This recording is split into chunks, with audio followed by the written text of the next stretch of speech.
Okay, so you sent me this really interesting pile of stuff about Dan Peña's quantum leap advantage, Mm-hmm. this QLA thing, right? It's a Yeah, system that promises, rapid business growth and all that wealth creation jazz. it does. So think of this like your express route to understanding what QLA is all about, Okay, how it supposedly works, and what people are actually saying about it, sounds good. Yeah. both good and bad. Yeah, I think we've got a really interesting mix of stuff here to dive into. Yeah. We've got a bunch of articles, an excerpt from Peña's audiobook on YouTube, Oh, cool. and even a survey outlining some of the criticisms Okay, interesting. that are leveled against QLA. So we get like the good, the bad, and the ugly of this whole thing. Yeah, a very comprehensive view, I think. From the Okay. foundational principles all the way to, how it's been applied in the real world, and then, of Yeah. course, some of the controversy around it, too. Exactly. Yeah, because there is a lot of that. There is. So really, our mission is to extract the most important nuggets from all of this stuff. Right. So you can understand the essence of QLA without having to wade through all of it yourself. Yeah, definitely. All right, so let's start unpacking this. What exactly is at the core of QLA? Okay. Well, at its heart, I think it's presented as a very process-oriented methodology. Okay. Now, the sources, they vary a little bit on the exact number of steps, Sure. but it seems like a 7-step framework is a pretty common thread, Okay, 7 steps. which typically involves laying a very strong personal foundation, setting really clear and ambitious goals, Mm-hmm. and even planning your exit strategy right from the beginning. Wow, so you're thinking about the end You are, yeah, very much a long-term vision. from the start. Okay, Yeah. so 7 steps. But beyond that, what are the areas that QLA really focuses on? The main focus boils down to 3 things, I'd say. Okay. A significant shift in mindset, Okay. building a powerful network of high-performing individuals, Got it. and strategically leveraging resources. Right. And leveraging resources. Yeah. How does that work when you're starting with very little capital? Yeah, and often that's the case, right? Yeah. QLA really pushes the idea that you can utilize very little, if any, of your own capital. Okay. It's all about shifting that perspective of, oh, I don't have enough money, Right. and turning it into, okay, how can I be resourceful and leverage other people's resources? Yeah. That's a key underlying principle here. Interesting. Okay, so it's not just about strategy, it's about changing how you think about resources. Exactly. Now, before we get too deep into it, we should acknowledge that QLA isn't exactly universally loved. Yeah, that's a crucial point to make. It definitely has a controversial edge to it. It does. You'll find people who see it as a very tough, no-nonsense approach, Mm-hmm. but ultimately effective for creating wealth. Right. But then there are quite a few who've raised concerns about how accessible it is. Yeah, especially for the average person. Right, exactly. And some of the methods are a little bit... Yeah, some people find them questionable, for sure. Yeah, okay, so intense strategies and some strong opinions. Yeah, you could say that. So let's dig into that first core area mindset. Okay. The sources really emphasize this as like step 1. Yeah, and Peña doesn't hold back here. He doesn't. He starts with a very blunt assertion that most people's upbringing, their environment, it's actually holding them back. Yeah. It's instilled limiting beliefs and unnecessary fears. Right. This whole idea of being messed up by your background. Yeah, he doesn't sugarcoat it. No, he doesn't. Yeah. So what's the QLA solution to this messed up mindset? Well, the first step is stepping outside of your comfort zone. Okay, makes sense. And I mean actively identifying and distancing yourself from negative influences. So like negative people. Yeah, that could even mean creating some distance from longtime friends or family, Wow. if they're perceived as holding you back. That's pretty intense. It is. The goal is to surround yourself with high achievers. Mm-hmm. People who operate within a culture of success, so those higher standards become your new normal. So almost like an environmental overhaul for your personal and professional life. Yeah, exactly. It's about recalibrating your expectations and beliefs. I see. And at the center of this whole mindset shift is self-esteem, right? Absolutely. Peña calls it the cornerstone of high performance. Okay. The idea is that all those doubts and fears we have, they're not usually grounded in reality. Interesting. Instead, he argues they come from negative thinking patterns that we need to unlearn. Unlearning negative thought patterns, that's a pretty big task for most people. It is. So how do you actually do that according to QLA? Well, a key part is developing what he calls unshakable confidence in your vision. Okay. This means learning to act decisively to pull the trigger, as he puts it, Right. instead of getting stuck and overanalyzing everything. Yeah. It's about committing to decisions quickly and seizing opportunities without letting self-doubt paralyze you. So basically training yourself to be more action-oriented. Exactly, overcoming that hesitation and embracing action. Pull the trigger. That's definitely a phrase that sticks with you. It does. Are there any other tools that QLA uses to build this confidence? Yeah, visualization is a big one. Okay. Peña uses examples from sports and business Ah. to show how vividly imagining a successful outcome can almost make it happen. So like manifesting. In a way, yeah. He encourages people to mentally rehearse those big wins. Like closing a deal or something. Yeah, exactly. So when the moment arrives, your confidence is sky high and fear is minimized. So you're basically creating a mental blueprint for success before it even happens. That's the idea. Interesting. And it seems like QLA is also about acknowledging those positive experiences. Yeah. To build that confidence even further, QLA talks about tracking your wins. Even the small ones. Yeah, big and small. Okay. And building what he calls an emotional bank account of positive experiences. So like every achievement is a deposit. Exactly. It creates reserves of confidence that you can draw on when things get tough. Like a safety net for your emotions. Yeah, I like that analogy. It's Yeah. about creating tangible evidence of your own capabilities.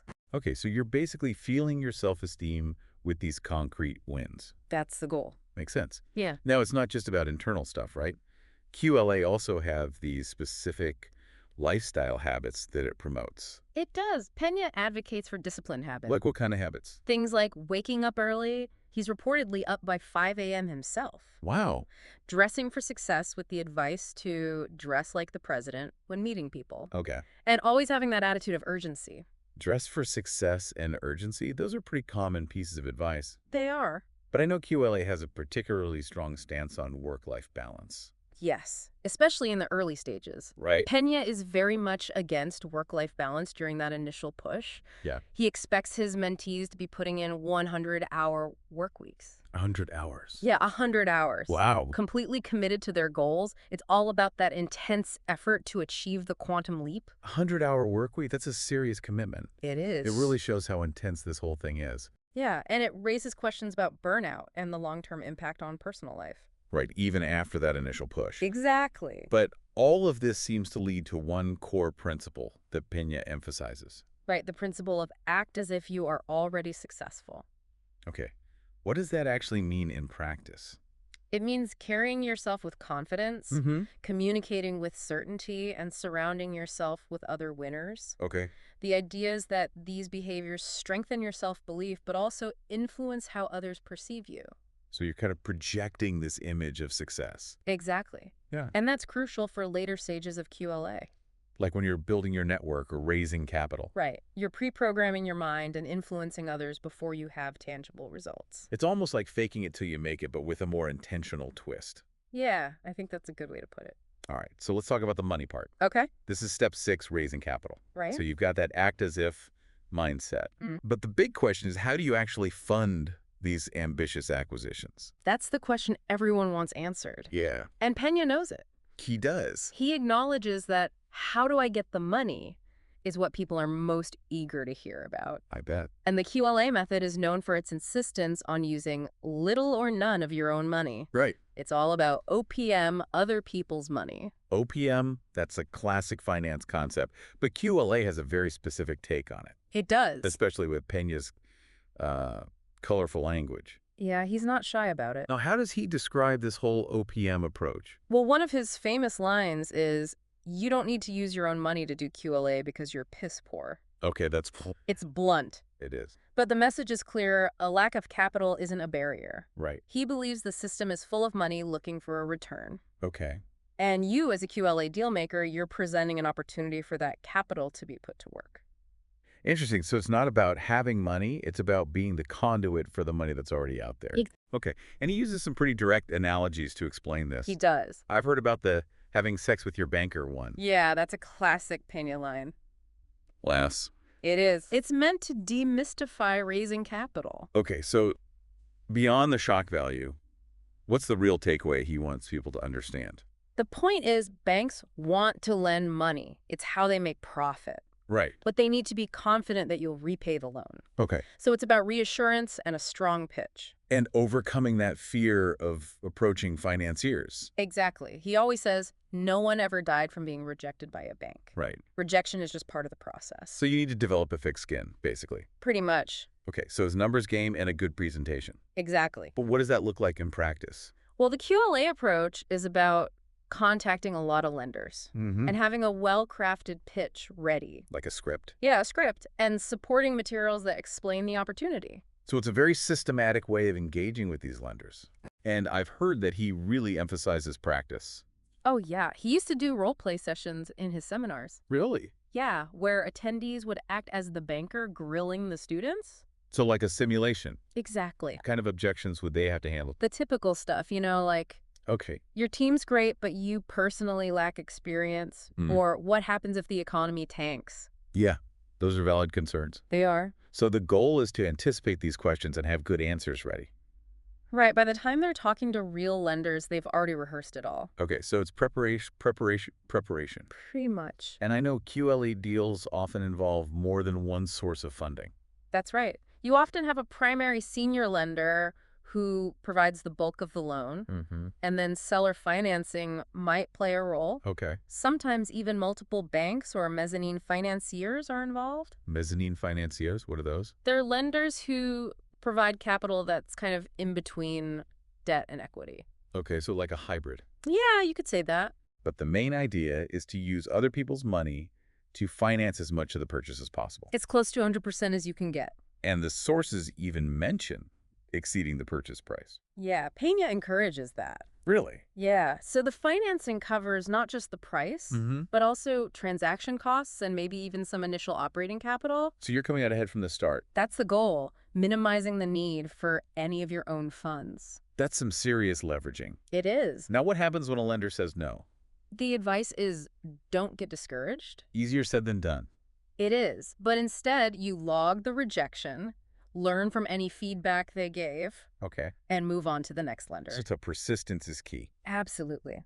Peña always says there are so many sources of capital out there that it's embarrassing for anyone to say they don't have the money. He has a lot of faith in the abundance of capital. He does. So what kind of sources does he recommend targeting? He mentions traditional banks, government programs like SBA loans, private investors' family offices. Wow. So a whole range. Yeah. But he emphasizes that traditional bank debt is usually the cheapest. So that's your primary target. Right. Okay. So it's a multi-pronged approach, but with a focus on traditional lending. Exactly. Now let's talk about what happens after the acquisition. Okay. This scaling and exiting phase, which is step 8. Right. So you've bought the business, but that's just the beginning. Right? It is. The goal isn't just ownership. It's to make that business significantly more valuable. Right, that quantum leap. Exactly. So QLA focuses on scaling the business up Okay. and eventually exiting, meaning selling it for a big profit. So you're playing the long game. Very much so. Okay, so how do you scale up? What are the strategies? One common one is the industry roll-up. Okay, what's that? It involves buying multiple companies in the same industry and consolidating them into a larger enterprise. So like creating a bigger, more powerful company. Exactly. The idea is that each acquisition increases the overall value exponentially. Because bigger companies are worth more. Right. They command higher valuations. Interesting. So you're strategically acquiring growth. Yeah. Peña contrasts that with internal growth. Which is slower. Much slower. It's about growing through profits. Right. But acquiring growth can shoot the growth curve straight up, as he says. So it's faster and more impactful. That's the idea. And it sounds like QLA often involves a series of these deals. It does. With each successful acquisition, your team gains experience and confidence. Okay. And lenders see a track record, which makes it easier to get financing. So it builds momentum. Exactly. And these mergers can also create synergies. Right? Yes. Things like cost savings or increased market reach. Okay. Merged companies might eliminate redundancies. Like duplicate departments. Yeah, exactly. Or they could cross-sell products to each other's customers. So it's about becoming more efficient and profitable. Right. And Peña always tells his mentees to look for that next low-hanging fruit acquisition. The one that adds the most value. So it's a continuous cycle of acquisition and integration. It is. But scaling isn't only about buying other companies, right? No, you also have to improve the companies you acquire. How do you do that? Implementing better marketing, adopting new technologies, Oh. even changing the company culture. So basically making the business run better. Exactly. And what's the main focus when it comes to improving operations? Peña stresses revenue growth above all else. Okay. He says the name of the game in business is revenue, lots of revenue. Interesting. So it's not just about cutting costs. No, well, that can help. Mm-hmm. Growing revenue has the biggest potential to multiply profits. Revenue is the name of the game. That's a pretty clear message. It is. And all of this scaling leads to the exit. Yes, the final stage. Okay. The goal is to sell the business for a huge profit. So all the work from acquisition to scaling is about maximizing value for that eventual sale. Exactly. Okay, so that's the core of QLA. Right. But we can't ignore the criticisms. We've got this outline that mentions step 9 as critiques and analysis. Mm-hmm. And we also have this separate survey of criticisms against Dan Peña. Yeah, there are a lot of them. There are. It's important to get a balanced perspective. Absolutely. So on the positive side, even some critics acknowledge that QLA is a condensed version of classic finance strategies. Like what? Things like leveraged buyouts and roll-ups, Okay. but combined with a focus on personal development. Right, so it's not just about the numbers. No, it's about the person, too. Okay. And when it's done right, it can be a powerful formula. The sources also mention some pretty impressive testimonials. Yeah. Peña talks about mentees who've achieved massive growth. Like taking businesses from nothing to huge valuations. Exactly. Hundreds of millions of dollars. And there are people like Dan Luck who credit QLA for their success. Yeah, Dan Luck himself learned from Peña. Right. And he said publicly that QLA has helped create millionaires and even billionaires. Yeah. So there's definitely some weight behind those claims. And the tough love approach is often seen as a positive, too. Yeah, even people who don't like Peña's style, Mm-hmm. they admit that he pushes people to take action. Makes sense. It's all about commercial reality, not feel-good fluff, as he puts it. Right, cutting through the BS. Exactly. And we should also mention that a lot of QLA content is actually free. That's a key point. Yeah. Peña has podcasts, old seminar videos, his book, Your First 100 Million. All available for free. Yep. That's pretty generous. He uses it to argue that knowledge isn't the barrier. Mm-hmm. It's the discipline and execution. So why aren't more people billionaires if it's all free? Right. That's his point. But then there's the expensive Castle seminar. Yeah. That one's not free. No, it's not. So how do his supporters justify that cost? They say it's not about secret information. Okay. It's about the intense experience that forces people to actually implement. So like a boot camp for your mindset. Yeah, something like that. Okay, so the positives seem to be the potential for huge rewards through a focused and intense method. Right. And the fact that the basic knowledge is readily available. Exactly. All right, let's switch gears and talk about the criticisms. Okay. The first category seems to be about Peña's style and his bold claims. Yeah, that's a big one. So what are people saying? Well, his persona is definitely abrasive. Yeah. He uses profanity insults, what some see as intimidation. Not everyone responds well to that kind of approach. No, they don't. So critics say it's unnecessarily harsh. Yeah, and it can turn people off who might otherwise benefit from the core principles. Right. Not everyone likes being yelled at or publicly humiliated. And there's also the whole trillion-dollar man thing. Yeah, that's another point of contention. So he claims that he and his mentees have created over $1 trillion in value. That's his claim. But skeptics see it as exaggerated marketing. Yeah, they question whether his personal net worth actually backs it up. So there's some doubt about the validity of that claim? There is. Okay, the second category of criticism is about the practicality and risks of QLA. Right. So what are the concerns there? Well, QLA relies heavily on high leverage and rapid growth through acquisition, which is inherently risky. You're betting big. You are. And critics say it's not a guaranteed formula for success. No, it's not. And acquisitions are complex. They are. Especially for people new to deal making. Right. So managing multiple companies and integrating them. That can be overwhelming. So the argument is that QLA oversimplifies things. Yeah, and it might encourage people to take on too much debt. Right, more than they can handle. Exactly. It's like private equity, but for beginners. Yeah, and private equity is usually for seasoned professionals. Exactly. And then there's the cost of the Castle seminar. Right. It's around £20,000. Yeah. Which seems to contradict the whole no-own money philosophy. It does. So how does Peña explain that? He says it's to filter out the unserious people. Okay. And he offers a refund under certain conditions. But critics still question the accessibility. Yeah, and whether it aligns with the core message. Okay, so the cost is a barrier for some. It is. All right. Another big criticism is about the actual success rate and long-term viability of QLA businesses. Right. This is where the data gets murky. It does. Peña is great at showcasing the big successes. The Hall of Fame cases? Right. The people who made huge deals. But what about the people who tried and failed? Exactly. Or gave up along the way? We don't hear as much about those stories. And some former participants have said it's really hard to even complete one acquisition. Yeah, they talk about the challenges of finding good deals, convincing lenders when you have no track record. Right. And the personal sacrifices involved? That's a lot to ask. It is. And then there's the argument that QLA is outdated. Yeah, some say it doesn't apply to today's market. It's full of capital and sophisticated buyers. Right. It might be harder to find those undervalued businesses. So is QLA still relevant? Peña has adapted some of his advice. And his followers say the core principles are timeless, but it definitely takes hustle resilience and some luck. And not everyone who tries it will get those massive results. Definitely not.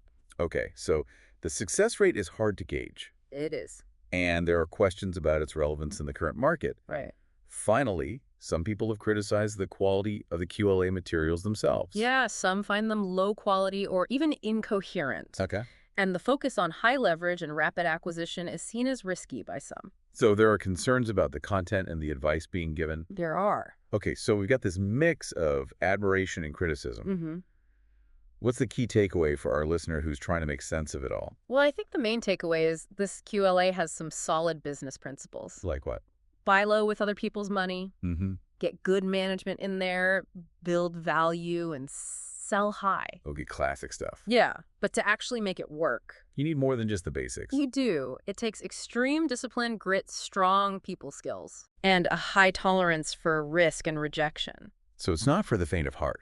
Definitely not. But for the right person. It can lead to those quantum leaps in wealth. Okay, so it's not a guarantee, but it has potential. Exactly. Even the critics often acknowledge that Peña knows his stuff. Yeah. They might not like his style, Right. but they admit the methodology can work. If you have what it takes. Right. So to wrap this up for our listener, Okay. what's the essence of Dan Peña's quantum leap advantage? It's a high-intensity, high-risk approach to wealth creation. Okay. It's all about a major mindset shift, using OPM to buy businesses, Right. and then scaling them aggressively through more acquisitions and operational improvements. And the end goal is a big payday. Exactly. So it's a very specific and often debated philosophy. It is. With both potential for success and some valid concerns. Right. So as you're listening to this and considering QLA, what stands out to you? Does it resonate with you? Or does that high-stakes, no-holds-barred nature make you hesitate? It's a good question. We've given you a glimpse into this world. Yeah. Now it's up to you to decide if these principles might apply to your own ambitions. And circumstances. And if you want to learn more. There's a ton of material out there about QLA. So maybe this has sparked some more questions for you. It might. And if it has, Yeah. we'll keep digging. That's the best way to learn. It is.